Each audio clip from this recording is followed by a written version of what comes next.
Bamwe mu banywanyi b'umugambwe CNL utemewe n'ubutegetsi ba Gitega muri komine Songa bavuga ko hatagize igikozwe mu guhagarika agatotezo bariko baragirirwa batabona uko bagiye kubikika. Bamenyesha ko ku mugoroba w'uyu w'Imana muri zone Kiryama bamwe mu mbonerakure baje bazikenyeye barondera bamwe mu banywanyi b'uwo mugambwe wa Agathon Rwasa.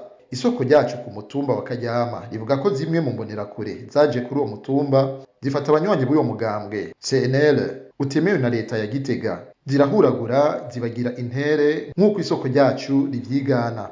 Ibintu biriko biraba muri Songa muri zone ya Kiryama ibintu bisize ubwenge aho imbonerakure ziraye mu banywanyi bashigikiye Agathon Rwasa bariko barakubita abandi bababoha none bamwe baza bamaze kugenda mu bitaro. Wamaze kugenda mu bitaro hari uwitwa Nimubona Alex akaba yakubiswe n'umuntu yitwa Gahanga n'uwitwa Karyama batazira Karyama n'uwitwa Mvuvyi. Abanywanyi b'umugambwe CNL utemewe na leta ya Gitega bamenyesha ko izo mbonerakure zifise intumbero yo kwambura ubuzima abo zafashe, bakamenyesha kandi ko iyo hataba abanyagihugu ngo bateshe izo mbonerakure ibara ngo ryari riguye. Bamusanze yirereye ahantu ku musozi wa Karyama, rero niho baca batangura kumufata baramukubita baramwambika ibara baca bamuzana ku Kiryama bamuboshe bagira muterere mu ruzi rwitwa Kibazwa ku Kiryama. Abantu benshi barakoma induru baca barabireka niko vyagenda. Amasoko yacu muri zone ya Kiryama komine Songa avuga ko kuri uyu wa mbere izo mbonerakure zazindutse guhiga abandi banywanyi b'uwo mugambwe wa Agathon Rwasa ko bahogwa kuba bigisha kutayoboka umugambwe uri ku butegetsi CNDD-FDD.